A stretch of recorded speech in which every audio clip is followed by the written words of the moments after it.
ವಿಜ್ಞಾನ ತರಗತಿಗಳು @VSR YouTube ಚಾನಲ್ಗೆ ಸ್ವಾಗತ. ವಿಡಿಯೋ ನೋಡೋಕ್ ಮುಂಚೆ ಚಾನಲ್ ಅನ್ನು ಲೈಕ್ ಮಾಡಿ ಮತ್ತು ಸಬ್ಸ್ಕ್ರೈಬ್ ಆಗೋದನ್ನು ಮರೆಯಬೇಡಿ. ಸಬ್ಸ್ಕ್ರೈಬ್ ಆಗಲು ಬೆಲ್ ಐಕಾನ್ ಅನ್ನು ಪ್ರೆಸ್ ಮಾಡಿ. ಲೈಕ್ ಮಾಡಿದ್ರೆ ತಾನೇ ಹೆಚ್ಚು ವಿದ್ಯಾರ್ಥಿಗಳಿಗೆ ವಿಡಿಯೋ ತಲುಪೋದು. ಲೈಕ್ ಮಾಡಿ, ಓಕೆನಾ? ನಮಸ್ಕಾರ. ಇಂದು ನಾವು ಗಣಿತದ ಜಗತ್ತನ್ನೇ ಬದಲಿಸಿದ ಒಬ್ಬ ವ್ಯಕ್ತಿಯ ಬಗ್ಗೆ ತಿಳಿದುಕೊಳ್ಳೋಣ. ಯಾರಿಗೆ ಸಂಖ್ಯೆಗಳು ಕೇವಲ ಅಂಕಿಗಳಾಗಿರಲಿಲ್ಲ, ಬದಲಿಗೆ ಆಪ್ತ ಸ್ನೇಹಿತರಾಗಿದ್ವು. ಅವರ ಮನಸ್ಸು ಹೇಗೆ ಕೆಲಸ ಮಾಡ್ತಿತ್ತು ಅನ್ನೋದೇ ಒಂದು ಅದ್ಭುತ. ಬನ್ನಿ ಈ ಪಯಣವನ್ನ ಶುರು ಮಾಡೋಣ. ಡಿಸೆಂಬರ್ 22. ಈ ದಿನಾಂಕವನ್ನ ನೆನ್ಪಿನಲ್ಲಿ ಇಟ್ಕೊಳ್ಳಿ. ನೋಡೋಕಿದು ಕ್ಯಾಲೆಂಡರ್ನ ಮತ್ತೊಂದು ದಿನದ ಹಾಗೆ ಕಾಣ್ಬೋದು, ಆದ್ರೆ ಗಣಿತದ ಇತಿಹಾಸದಲ್ಲಿ ಇದೊಂದು ಮರೆಯಲಾಗದ ದಿನ. ಹಾಗಾದ್ರೆ ಈ ದಿನಾಂಕ ಯಾಕಿಷ್ಟೊಂದು ವಿಶೇಷ? ಒಂದು ದಿನಾಂಕ ಇತಿಹಾಸದ ಪುಟಗಳಲ್ಲಿ ಅಚ್ಚಳಿಯದೆ ಉಳಿಯೋಕೆ ಕಾರಣವಾದ್ರೂ ಏನು? ಈ ಪ್ರಶ್ನೆನೇ ನಮ್ಮನ್ನ ಇವತ್ತಿನ ಕಥೆಯ ಕೇಂದ್ರಕ್ಕೆ ಕರ್ಕೊಂಡು ಹೋಗುತ್ತೆ. ಉತ್ತರ ಇಲ್ಲೇ ಇದೆ. ಇದು ಕೇವಲ ಒಂದು ದಿನಾಂಕ ಅಲ್ಲ, ಇದು ಸಂಖ್ಯೆಗಳಿಗಾಗಿಯೇ ಮೀಸಲಾದ ದಿನ. ಹೌದು, ಡಿಸೆಂಬರ್ 22 ಭಾರತದ ರಾಷ್ಟ್ರೀಯ ಗಣಿತ ದಿನ.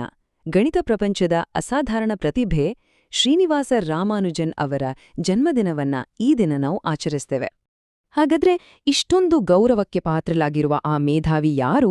ಅವರ ಬದುಕಿನ ಕತೆ ಎಂಥದ್ದು? ಬನ್ನಿ ಆ ಸಂಖ್ಯೆಗಳ ಮಾಂತ್ರಿಕನ ಪ್ರಪಂಚಕ್ಕೆ ಇಣುಕಿ ನೋಡೋಣ. ಅವರೇ ಶ್ರೀನಿವಾಸ ರಾಮಾನುಜನ್.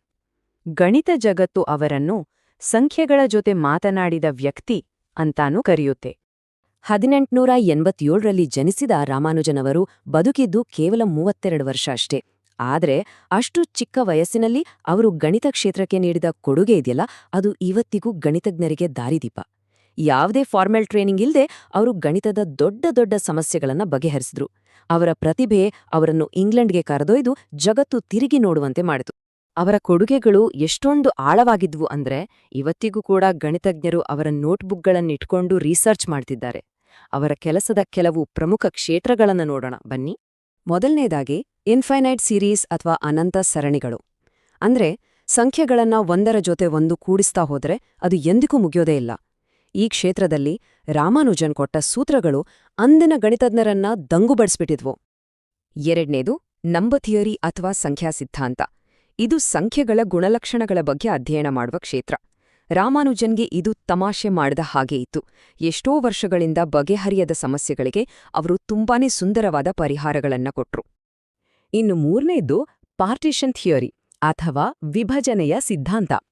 ಅಂದ್ರೆ ಒಂದು ಸಂಖ್ಯೆಯನ್ನ ಎಷ್ಟು ಬೇರೆ ಬೇರೆ ರೀತಿಗಳಲ್ಲಿ ಸಣ್ಣ ಸಂಖ್ಯೆಗಳ ಮೊತ್ತವಾಗಿ ಬರೆಯಬಹುದು ಅನ್ನೋದು. ಉದಾಹರಣೆಗೆ 4ಅನ್ನ 3+1, 2+2, 2+1+1 ಮತ್ತು 1+1+1+1 ಅಂತ ಬೇರೆ ಬೇರೆ ರೀತಿ ವಿಭಜಿಸಬಹುದು. ನೋಡೋಕೆ ಸುಲಭ ಅನ್ಸೋ ಈ ಐಡಿಯಾದಲ್ಲಿ ರಾಮಾನುಜನ್ ಜಗತ್ತಿಗೆ ಹೊಸ ಪ್ರಮೇಯಗಳನ್ನೇ ನೀಡಿದ್ರು. ಪ್ರತಿಯೊಬ್ಬರ ಜೀವನದಲ್ಲೂ ಒಂದು ಟರ್ನಿಂಗ್ ಪಾಯಿಂಟ್ ಇರುತ್ತೆ. ರಾಮಾನುಜನ್ ಅವರ ಜೀವನದಲ್ಲಿ ಆ ದೊಡ್ಡ ತಿರುವು ಬಂದಿದ್ದು ಅವರ ಇಂಗ್ಲೆಂಡ್ ಪ್ರಯಾಣದಿಂದ. ಈ ಪ್ರಯಾಣ ಅವರ ಪ್ರತಿಭೆಯನ್ನ ಇಡೀ ಜಗತ್ತಿನ ಮುಂದೆ ಇಟ್ಟಿತು.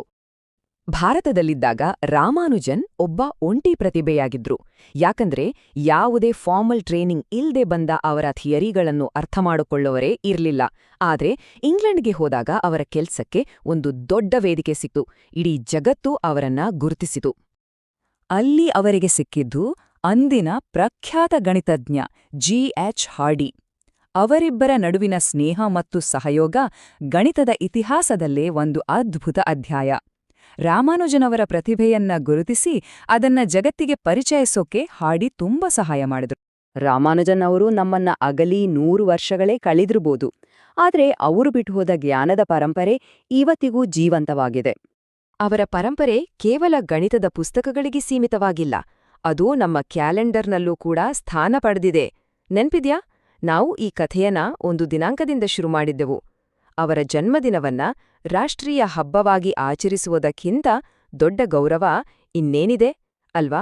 ಹಾಗಾದ್ರೆ ನಾವು ನೆನ್ಪಿಟ್ಕೊಳ್ಬೇಕಾದದ್ದು ಇಷ್ಟೇ: ರಾಮಾನುಜನ್ ತುಂಬಾನೇ ಚಿಕ್ಕ ವಯಸ್ಸಿನಲ್ಲಿ ಗಣಿತದ ಹಲವು ಕ್ಷೇತ್ರಗಳಲ್ಲಿ ಕ್ರಾಂತಿಯನ್ನೇ ಮಾಡಿದವರು. ಅವರ ಜನ್ಮದಿನ ಡಿಸೆಂಬರ್ 22, ರಾಷ್ಟ್ರೀಯ ಗಣಿತ ದಿನ. ಅವರ ಜೀವನ ಇವತ್ತಿಗೂ ಪ್ರಪಂಚದಾದ್ಯಂತ ಎಷ್ಟೋ ಜನರಿಗೆ ಸ್ಫೂರ್ತಿಯ ಸೆಲೆಯಾಗಿದೆ. ರಾಮಾನುಜನ್ ಅವರ ಕಥೆ ನಮ್ಮಲ್ಲಿ ಒಂದು ಪ್ರಶ್ನೆಯನ್ನಂತೂ ಮೂಡಿಸುತ್ತೆ. ಇವತ್ತಿನ ದಿನದಲ್ಲಿ ನಮ್ಮ ನಡುವೆ ಮುಂದಿನ ರಾಮಾನುಜನ್ಗಳು ಎಲ್ಲಿದ್ದಾರೆ? ಬಹುಶಃ ಅವರು ಯಾವುದೋ ಶಾಲೆಯ ಕ್ಲಾಸ್ ರೂಮಲ್ಲಿರ್ಬೋದು ಅಥವಾ ಒಂದು ಸಣ್ಣ ಹಳ್ಳಿಯಲ್ಲಿರ್ಬೋದು. ಅಂಥ ಪ್ರತಿಭೆಗಳನ್ನ ಗುರ್ತಿಸೋದು ನಮ್ಮೆಲ್ಲರ ಜವಾಬ್ದಾರಿ. ಈ ಬಗ್ಗೆ ಖಂಡಿತ ಯೋಚನೆ ಮಾಡಿ.